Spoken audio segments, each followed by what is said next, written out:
Welcome to another episode of that Worship Guitar Show, brought to you by worshipguitarskills.com with me, Charl and the WGS team. You'll discover how to go from a frustrated to fluent worship guitarist without having to practice for hours on end or even spend thousands of dollars on new gear.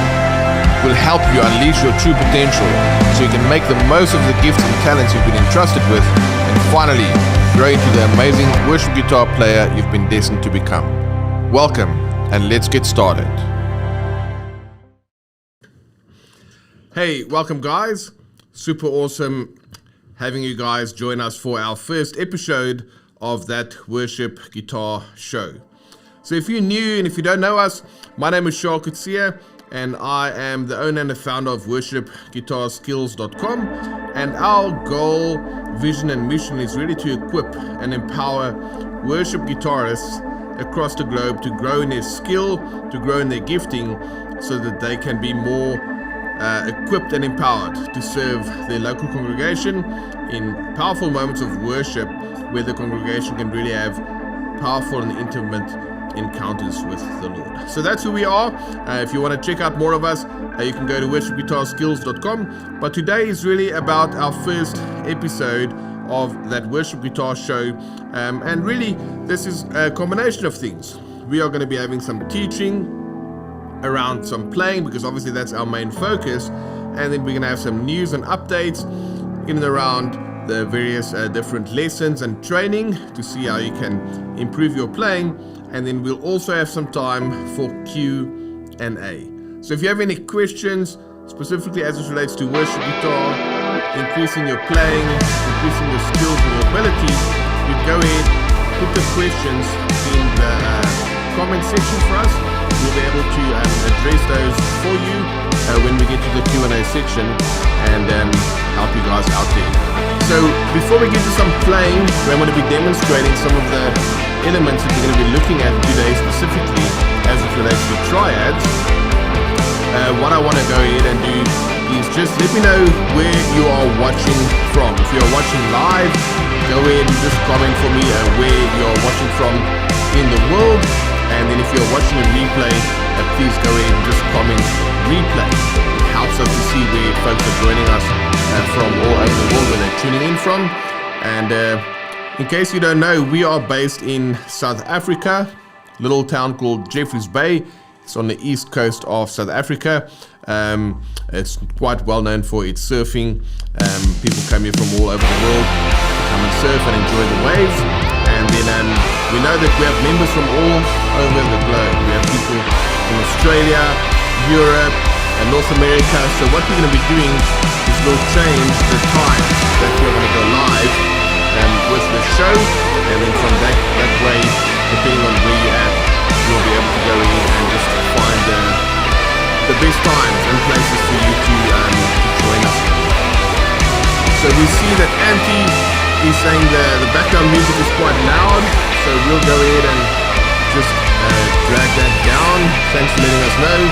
We've got Romy, hello from Indonesia. Hey Romy, great to see you. Auntie is one of our members from Finland, so great to see you, Auntie. And we've got Jason Summers joining us from Colorado, USA. And we've got Vance from Malaysia, so it looks like this is a good time for some of the folks in Asia. I know that I guess we're about 5 hours behind you, so it's good to know that it works a good time for you guys to join us there. All right, so welcome. Yeah, we've gone ahead and we've turned down some of the music there, so apologies for those levels. All right, Mike is telling us it's sounding better. Thank you very much, and that's awesome. Thank you so much for your feedback there. Like we said, this is our first episode, so of course we'll get all the tech and all those things kind of dialed in. So really awesome to have you guys with us. We've got Brian, another one of our members, joining from Indiana, USA. Welcome, Brian. And we've got Darren saying good morning from North Carolina. You guys are up early. That's really awesome to see. And we'll be varying our times as well to make sure that we do some Aussie friendly time zones as well. All right. So the main thing I want to go through today is chatting to you guys about triads. Now, triads is so universally powerful on the guitar, and really it solves a very big problem for a lot of guitar players as it relates to the chord tones, and if you want to play lead and all those kind of things. So we've got Ryan, Richie, watching from the Philippines, David Bock, Bliss Road Music, hi Charl, great to see you guys. And yeah, so what we're going to see if we can get our second cam dialed in here to see if you guys can do a close-up on the guitar, and then if we can do that, we'll be able to switch in between our main cam and our second cam. So thank you for bearing with us as we go through all of our tech run-throughs, just to make sure that you guys can have a nice view. So what we're going to do now is I'm going to trigger a track. It's a 1-5, no sorry, it's a 1-6. Let's go again, third time lucky. It's a 1-4-6-5 progression in the key of G. I'm going to jam over it for a little bit, mostly using the content that I'm going to be teaching to you in the teaching section of this episode. So welcome Flory Perez from Memphis, Tennessee. I've been to Franklin, Tennessee, and Nashville, Tennessee. Didn't make my way out to Memphis, but I've heard good things about that space. So welcome Flory, great to have you. So what we're going to do is we're going to trigger the track now in the key of G, 1-4-6-5. I'm going to show you what is possible with the triad. So let's go ahead and fire that up, and afterwards we'll do a bit of teaching in and around the content and concepts that I'm going to be using right now. Here we go. 1, 4, 6, 5.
Nothing too special. I specifically kept things very simple, but hopefully you saw some of the ideas that I was able to play, you know, across the wide range of the neck, and kind of showing you what is possible when you know, number one, what the progression is that you are playing, and then number two, what the chord tones are of those chords. So what I'm going to do now is just kind of give you a bit of a breakdown around what we are doing here. A lot of this kind of also came up from our members in our Virtual Guitar Skills Academy, asking questions about what can they do to improve their playing as it relates to learning these chord tones. So at its core, it's quite simple. Every chord that I played, in this case, if I just go to kind of these shapes, it'll be G, C, E minor, and D. 4 chords, and each one of those chords basically has 3 chord tones. So for G, G, D, and B, G, B, and D, that's going to make up a G chord. And I can play it like that as well, a triad right there. When we play C, the three notes are C, E, G. When we play E minor, it's E, G, B. In this case, I just play an inversion. And then for D, it's D, F sharp, A. So those are triads.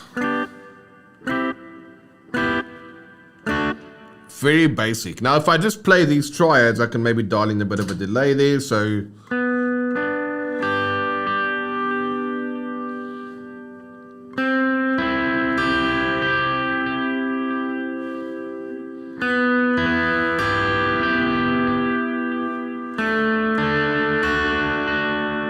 then it's going to sound very rhythm focused, as you've heard there. But obviously what I did when I was playing, I was doing things like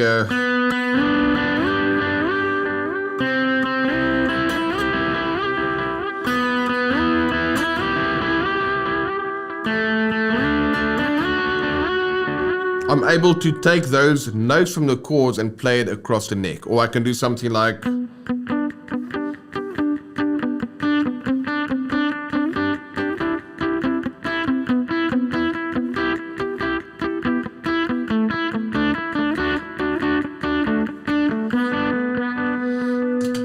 without any delay. These are the notes.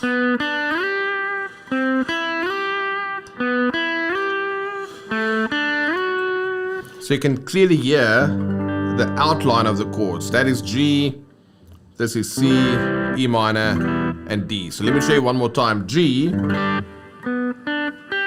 C, E minor, and D. And literally those are the shapes. Now it's a good practice if you want to learn how to play the same triad across the neck. In this case, it's G, first inversion, G, second inversion, and then G, my root position. Then I can do C, E minor, and D. Alright, so there we go. That is G, D, E minor, C, but I'm playing each triad across the neck.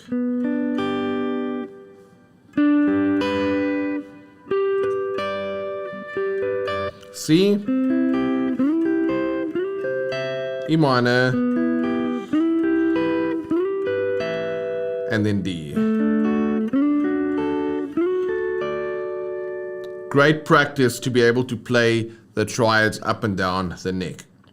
But the big realization becomes like this when you don't think of it in terms of a vertical world. And what do I mean by vertical world? Well, if I play a G bar chord, that's a vertical world. And even if I play a G major arpeggio, it's the vertical approach within the guitar. But when I learn to play G, B, D, G, now I'm going in a more horizontal fashion across the guitar. That'll be E minor, right? This will be C. And this will be D. That really helps when you can kind of make that shift between how can I take the notes that I'm normally playing in a vertical fashion, like this, and actually instead of playing G as a triad, I can do it like that, which is across the neck. And that is if I dial in this delay sound again.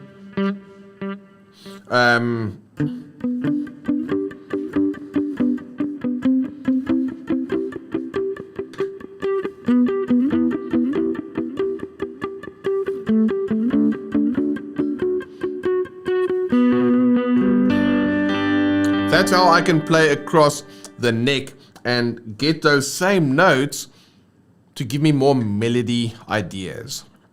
And here's the big thing. When you know what notes to play for a chord and it's not going to sound bad, it gives you that confidence as a guitarist to go and explore, to try and be creative, to express some of your musical ideas. And that is a massive thing. Think about singers, right? For the most part, if a singer is trained to a degree, not even like a super pro level, but just have some control over their voice, it's much like talking. And I'm talking to you right now and I'm sharing ideas with you as it relates to guitar playing, but I'm just talking freely. I don't have to think about nouns and verbs and tenses and any of that stuff because I learned how to talk and now I can just have a conversation with you.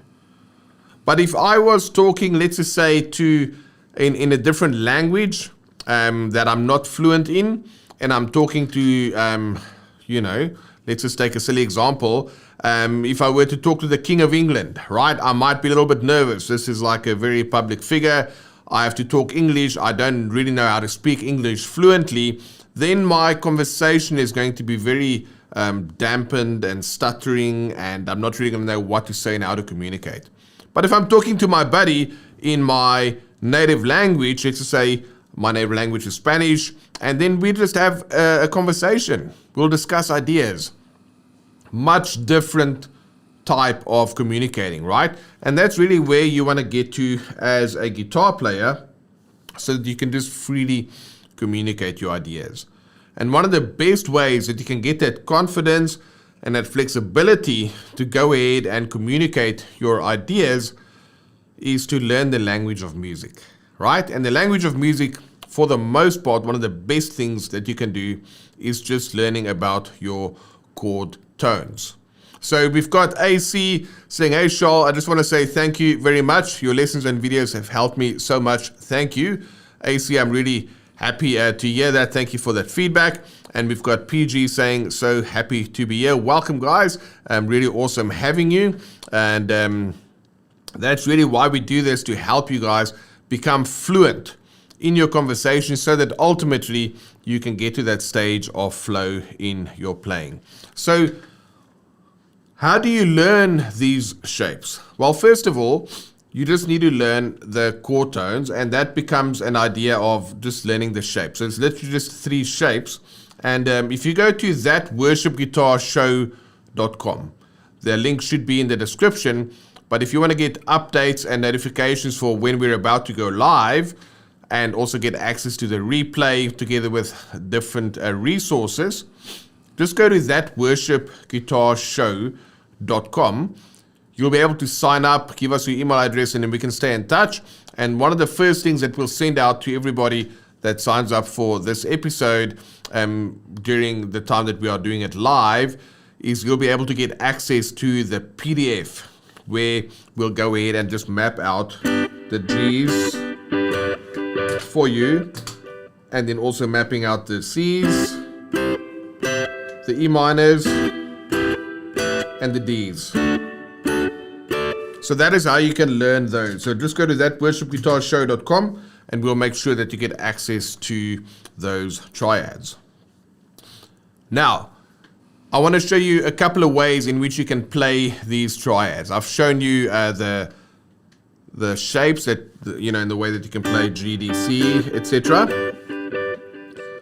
But those same notes, and here's the big thing. So many times as guitar players, we play shapes, we learn a chord shape, we learn a scale shape, but essentially we're flying blind because we don't really know what the chord tones are or over which chords I can use certain notes. We just have a shape. So, and then we play the shapes and we're hoping that it will sound nice. And since we don't have that confidence that certain things are going to sound a certain way, we might kind of be, what's the word I'm looking for, just fumbling around a little bit or not really playing with that full confidence and conviction when we are playing live. So that is why it's essential to not just learn a shape, but to know what the notes are and to understand why they're working with certain chords. And then the third level there is not just necessarily knowing the names of the notes and knowing why they work over the chords, but being able to play those notes in different ways, different places on the guitar neck. Now you're going to start developing that fluency so that you can get to that state of flow when it comes to playing your guitar. And flow is very important in worship because you've all probably experienced worship moments, whether you played or you're just in a worship environment, when it was really that experience of flow was there, it's just very different, and it's a very empowering experience. So let's look at this. If this is a G triad, these are my notes: G, D, and B. Sorry, B, D, and G. When I talk and play at the same time, sometimes the wires get crossed there. But if I just know how to play it there, what about the rest of the neck? I'm constrained here. I want to be able to have freedom to play across the neck. So here I've got G. So instead of playing B, D, and G, I can play. What does that mean? The first shape here, I played strings 3, 2, and 1. For the C chord, 3, 2, 1.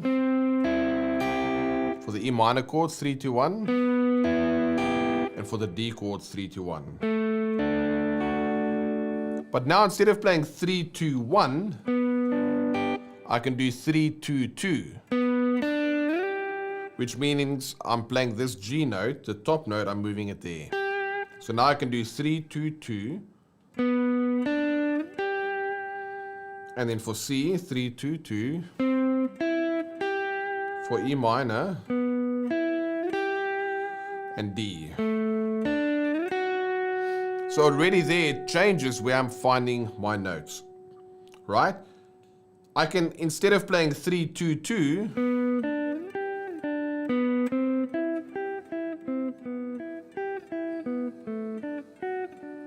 I can play 3, 3, 2, and that will be this.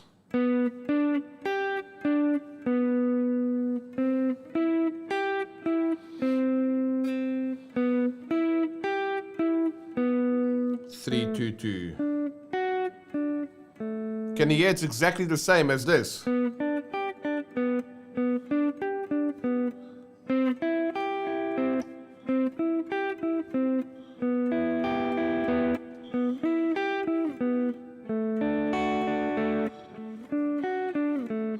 And then I can also do 3, 3, 3, where I play all the notes on the same string. So instead of this, I can go.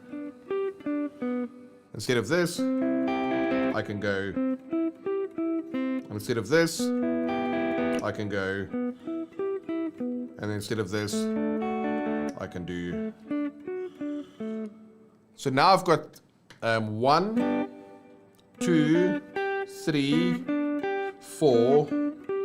4 different ways to play that same triad. Check it out again. Here's way number 1, way number 2, way number 3, way number 4. And the same for C.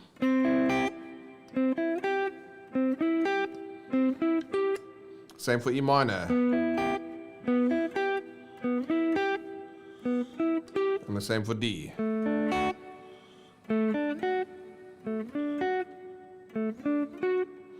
And of course going back to the G. So what I'm going to do now is I'm going to fire up that track again, and I'll kind of talk through it as we go, and I'll tell you when I'm playing. If I say 3, 2, 1, it means it's across all 3 strings. 3, 2, 1. If I say 3, 2, 2, 1 note on the 3rd string, 2 notes on the 2nd string, 2, 2. Or if I say 3, 3, 2, 2 notes on the 3rd string, 1 note on the 2nd string, or 3, 3, 3. I'm going to go like that. All right, so let's go ahead and fire up the track, and I'll just show you the different sounds and the different things that you can play when you know how to play the triads on different places on the guitar neck. And in addition to that, I might add a few different notes here and there. So let's go ahead and fire up the track, and I'll show you what we can do.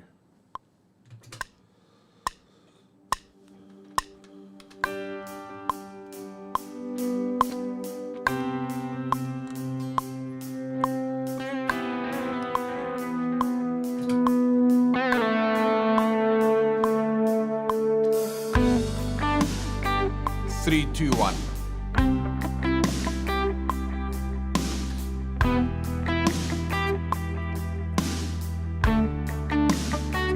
Again, 3, 2, 1.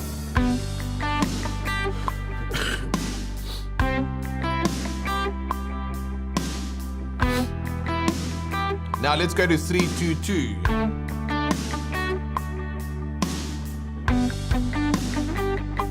Let's do that slide. Changes the nature of the notes.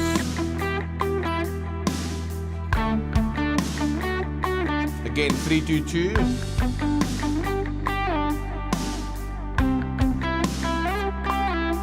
Slide up and down.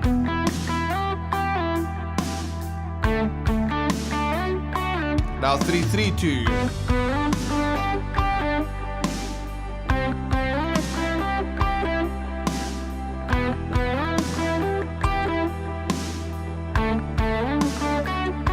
Three, three, three.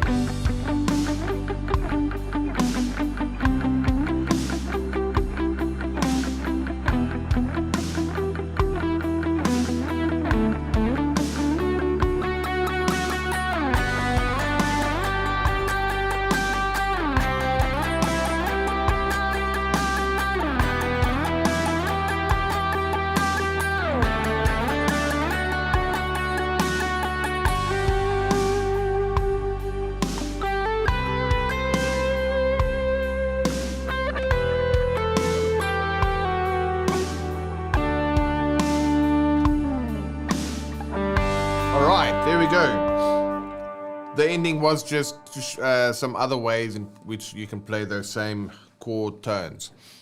And Charlie Gomez saying, hey Charl, hey Charlie, great to have you join us here on the stream. So if that was useful for you as it relates to being able to see the chord tones played on different parts of the guitar neck, if that was useful, let us know in the comment section whether that was enlightening for you to be able to see how you can find those same notes. Because if I play 3, 2, 1 like this, totally cool, no problem with that. But if I do it like this, you see, going from the D to the G, it gives me a cool way to slide, or going from the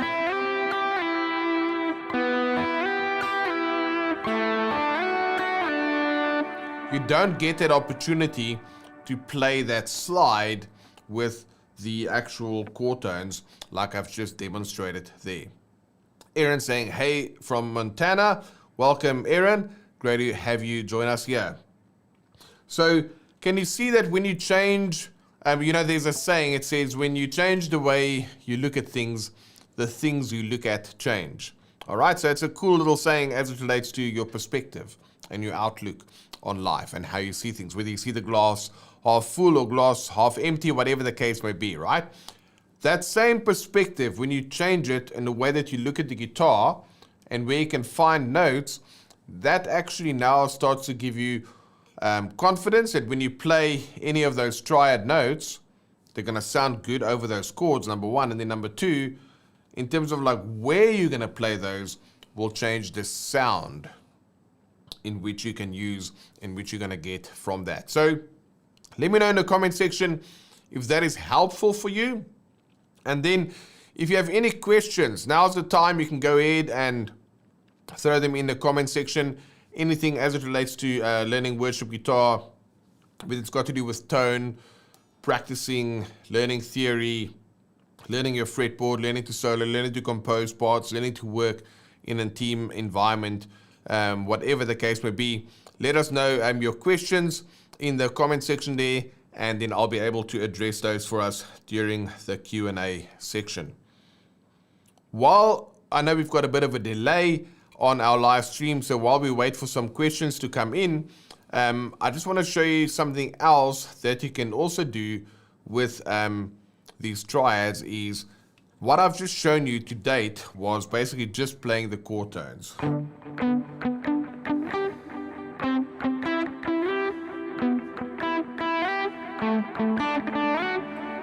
And when you just play chord tones in and of themselves over and over, it can tend to become a little predictable because now you're always going to play the safe notes. And if you think of any of your favorite stories, any of your favorite movies, it's never just all good and safe. Like, think of Lord of the Rings. Yes, it starts off in the Shire, everyone's happy running around, all the hobbits having a good time. But at some point, there's some tension, right? The Ring of Sauron, they have to get rid of the ring, and that whole journey to kind of face multiple challenges along the way.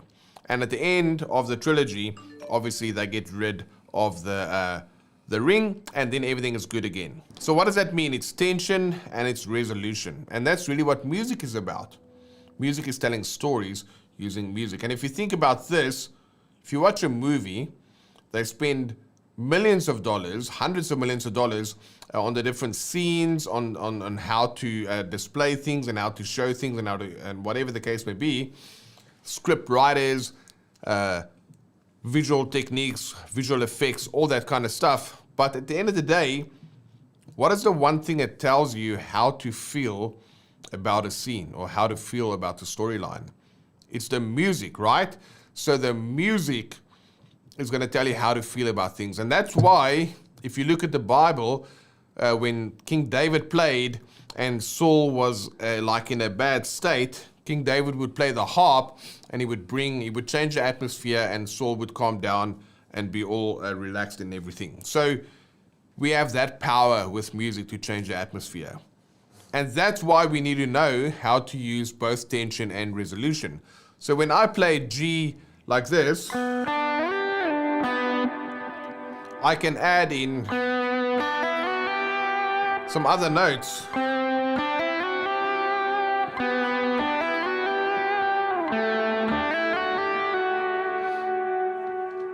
When I add in those other notes, what that does for me is it actually adds in some of that tension that I can resolve.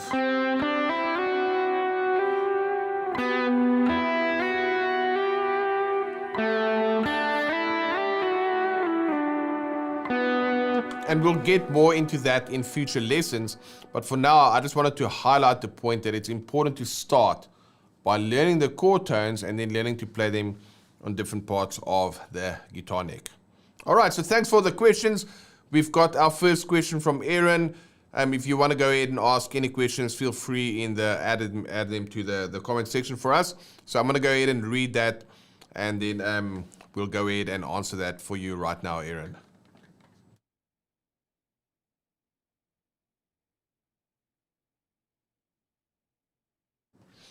All right, so Aaron is saying, I'm trying to figure out a good ambient tone. I have an ME80 pedal board sim from Boss. I'm using modulated delay and hall reverb. Any additional suggestions? What do you use and what do I do?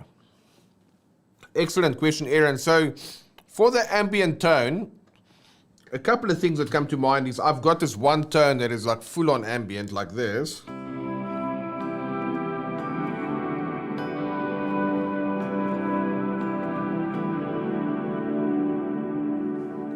And I'm using a Kemper profiler.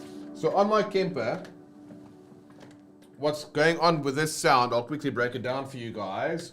There is a delay, and there's also a reverb. So I've got a legacy reverb happening there, which I'll turn off now. I've got a delay, in this case it's a legacy delay.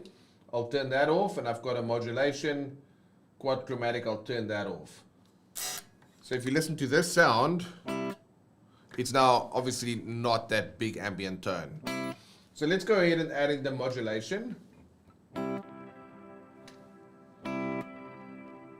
That's actually a quad chromatic delay. So the thing that I'll say there is you'll hear effects on the delayed signal. And it's bouncing left and right. So if you have any way to add some modulation to your delayed signal, that's already a great thing to do. So what I'm just going to do is I'm going to turn that off for a second. So we're back dry again. Let's look at my actual delay that I'm using. So this is a legacy delay in this instance. And as you can see, it's just a simple delay with a 30% mix. So it just gives me some repeats there. So it's a simple quarter note delay, and it's got a 30% mix. But the reverb is where some of the magic happens in this instance, and I'll quickly break that down for you.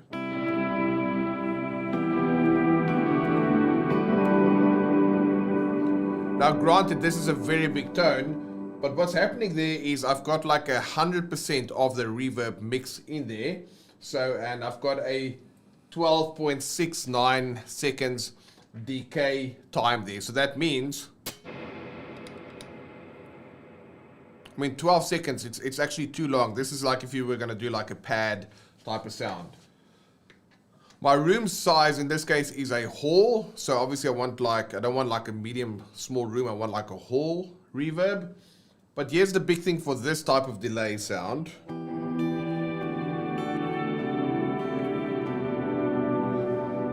Is the pre-delay. So there's 214 milliseconds of pre-delay happening. If I turn my pre-delay all the way down to 0, that means my reverb is going to kick in immediately. But if I have a pre-delay, first I'm going to hear my dry or the signal without the reverb, and then the reverb is going to come added to that. So that's at 222 milliseconds. Can you hear how it's first playing and then the delay kicks in? So Aaron, what I would say to you is dial in a reverb where you can add in a lot of your reverb to your tone, and then at the same time set the decay time a bit longer so that your decay is gonna, kind of bask in like what you would have in a big hall. So hall type reverb will work well, and if you've got the ability to do a pre-delay, I would definitely recommend that. So that's for that kind of ambient tone. For this tone, which is kind of my bread and butter tone,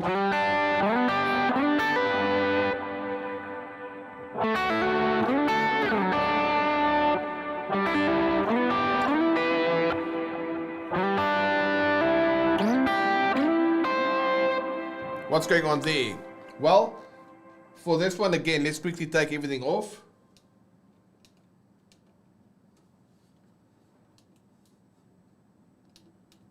Okay, let's start there.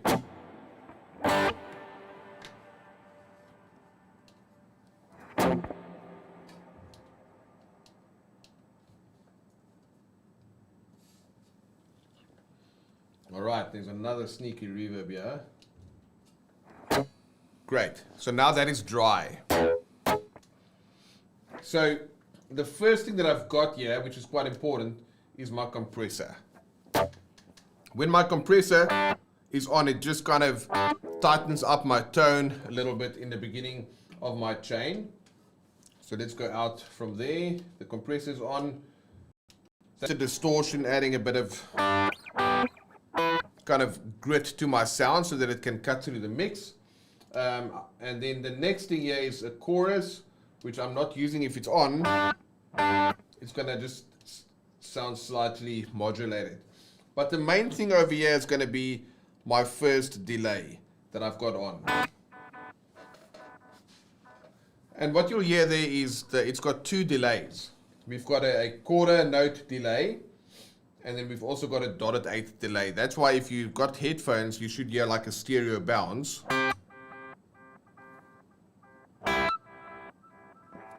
So there's a bit of interplay between the quarter note delay and the dotted eighth delay, and then that's at like a 42% mix. And then I've got a second delay on there, and in this case it's a dual delay again, but the mix is now at 66%, and this time it's an eighth note and then another dotted eighth note. So that's a lot of delays working together. And that's why when I played stuff like this,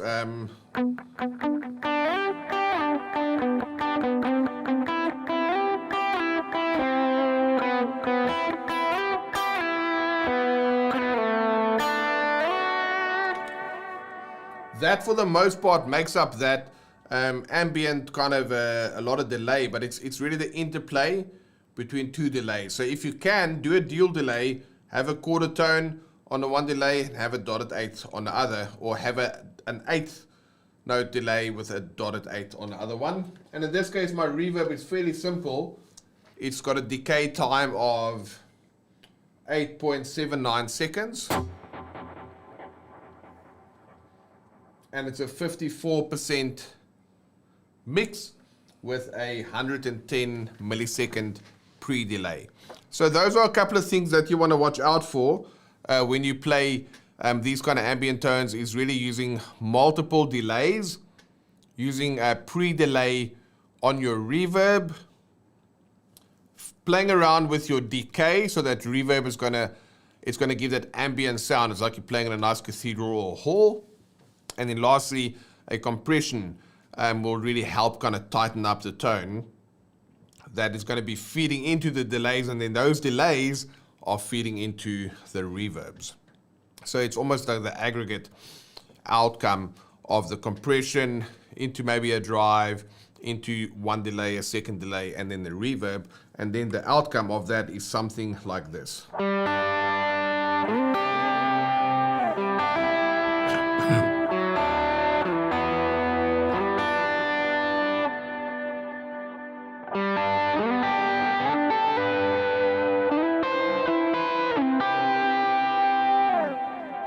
All right, so hopefully that's useful, Aaron, in terms of like how we're dialing in that ambient tone. I've given you like the big one, like this.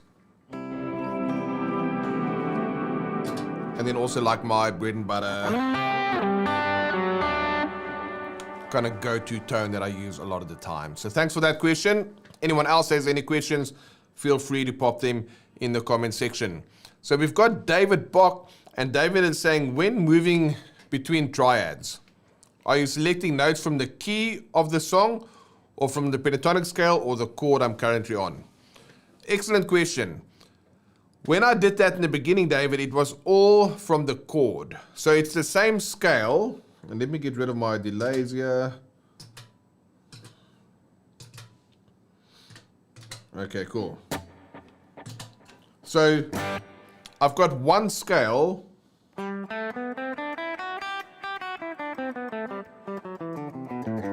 That's my G major scale. So it's one scale that has 7 notes.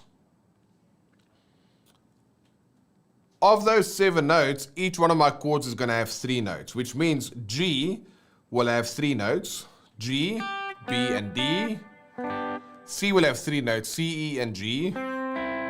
E minor will have 3 notes, E, B, and G. And then D will have 3 notes, D, F sharp, and A. So then you can start by just playing just the chord tones.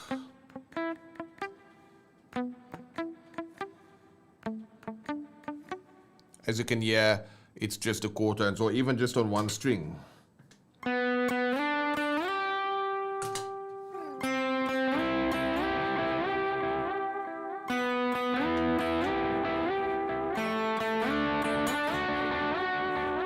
And then I can add in other notes of the scale, because remember, my major scale has 7 notes, but my triad only has 3 notes. So then those are the safe notes. When I want to add some tension, like we said earlier, now I can add in any of the other notes. So for example, that F sharp adds a lovely tension. So for C, E minor, and then that F sharp is going to be resolving when I'm over the D.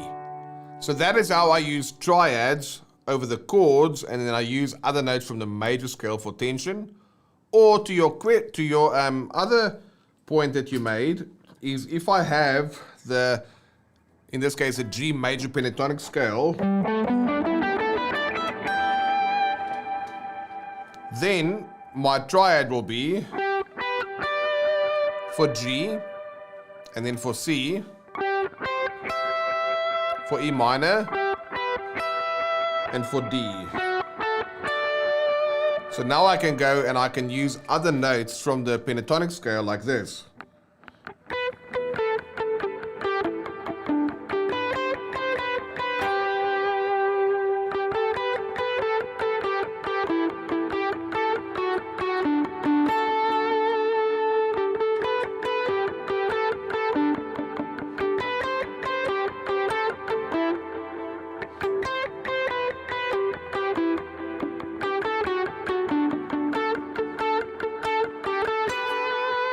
Then I can use my pentatonic scale that's got 5 notes, and I can use 3 notes for the triad, and I can use 2 of the other notes for some interesting sounds. So let me give you a quick demo of that with the track. We'll see if we can forward the track with his drums. And if you have any other questions, feel free to throw them in the box. But David, I'm going to show you now how to use triads on their own, triads with other notes from the major scale, and then triads with other notes from the pentatonic scale. Let's check that out.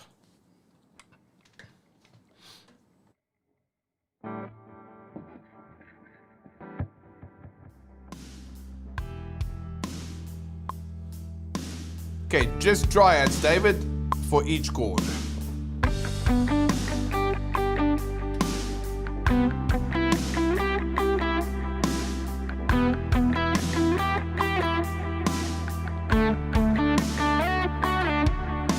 Major scale.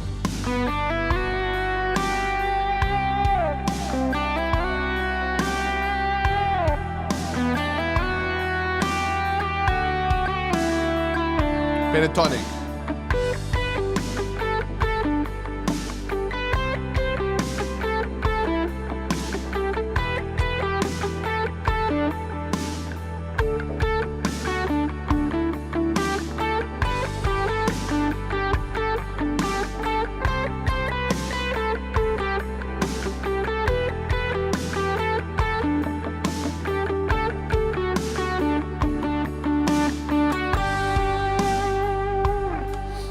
Alright, so there we go.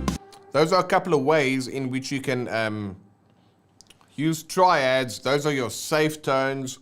And then you can either borrow notes from the major scale, or you can borrow notes from your pentatonic scale. So you'll have one scale because the key of the song doesn't change. One scale throughout. When the chords change, you play the chord tones of that particular chord. And of course, you can borrow notes from that major scale. Or if you want a more open sound like I did at the end there, instead of combining the major scale with triads, you can go ahead and combine the pentatonic scale with triads. Just think of stories, movies, and just life in general. There's tension and there's resolution. So you want to go ahead and use the chord tones when you want to resolve things, and then you want to use the non-chord tones, which will be the other notes within the scale, to add some tension. Now, of course, there's a kind of a way in which you can go about that as it relates to improving your playing and how you want to compose melodies and so forth. But that is the essence of music, which really is just a mirror of life. So there you go. Brian is asking, what's up with Worship Guitar Skills magazine? Yes, so we are going to be creating some new issues for Worship Guitar Skills magazine very shortly.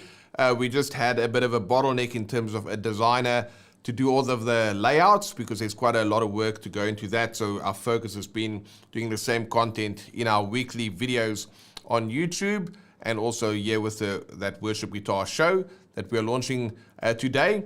But good news, Brian, the magazine, Worship Guitar Skills magazine, you'll see new issues in your app very soon. So thanks for asking about that, and thanks for your support there. And then Hativa7 says, thanks, helpful as it relates to the teaching that we did on the triads. And Brian saying, sounds good. Yeah, we love and appreciate the support we get from you guys. Thank you so much.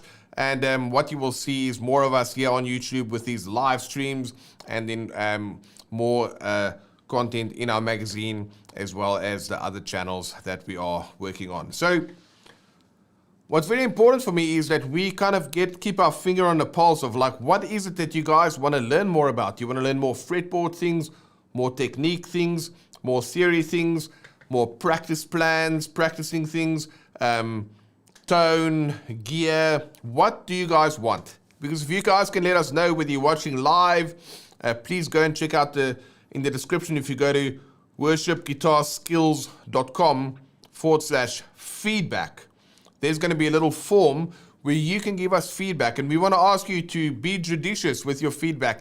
Come and let us know what you want to learn, what you want to improve upon, because we read through all of those comments, and then we can come back with our future streams and say, well, a lot of folks asked us if we can do some training around how to dial in an ambient tone, or if we can do some training around how to compose parts for modern worship songs, or whatever the case may be.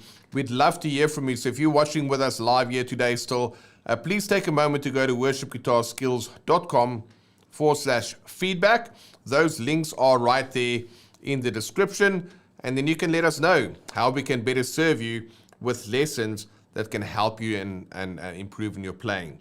And these worship guitar show streams, they'll always be free. We'll always be over here with teaching, content, and resources so that you can improve your playing. So the way that you can stay in touch with us is you just go to thatworshipguitarshow.com.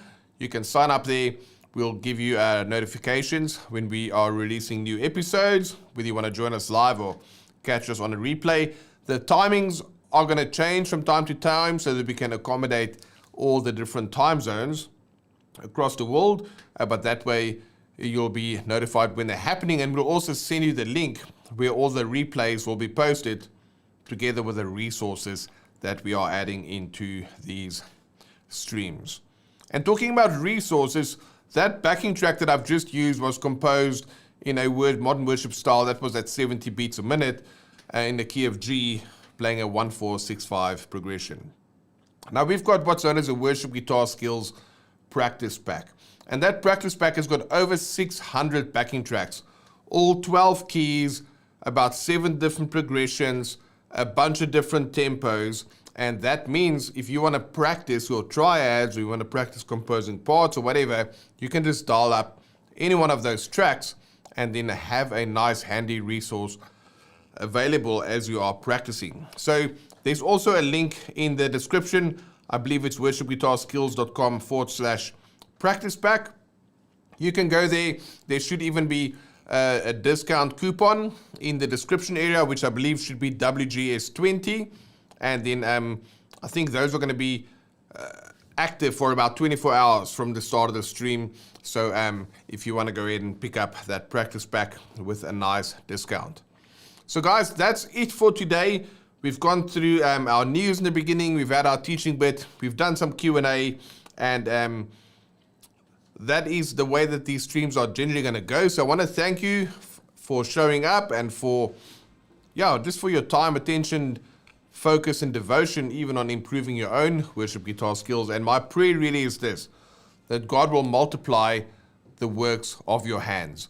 And that's literally playing the guitar, and so that you can become better at expressing your own love and adoration for the Lord in worship, but also to lead others within your congregation, and to really get to a place where you're not just a good guitarist and you're not just a good musician, but that you become a good worshiper, much like King David in the Bible, where you could change the atmosphere with his sounds and his playing. And that is my prayer and wish for you. And I pray that God will bless you richly, keep you safe, and that He will multiply the work of your hands as you are practicing on your skills and your craft as a guitar player, and that God will bless you and your family in all that you do. So much love to you guys. It was really great having you. David Box saying, thank you for answering my question. Awesome teaching. Blessings. Thank you for that feedback, David. And Brian saying, cheers. You guys are the best. And Keith McConnell saying, thank you. God bless. So awesome hearing the feedback from you guys. We are really excited about creating a worship guitar movement that's not just about guitar, but it's about using our love for the guitar and really expressing and our worship and changing the atmosphere here, where we can bring heaven to earth, because we know that there's a lost and dying world out there that needs to hear the good news. And what an awesome honor and a privilege that we have to use our love for guitar and music and express that in moments of worship. So much love to you guys. Bunch of links in the description for you to give us feedback, what you want to see next time, and how to stay in touch. And we'll see you on the next live stream next week. Have a wonderful weekend, and we'll chat soon. Bye-bye.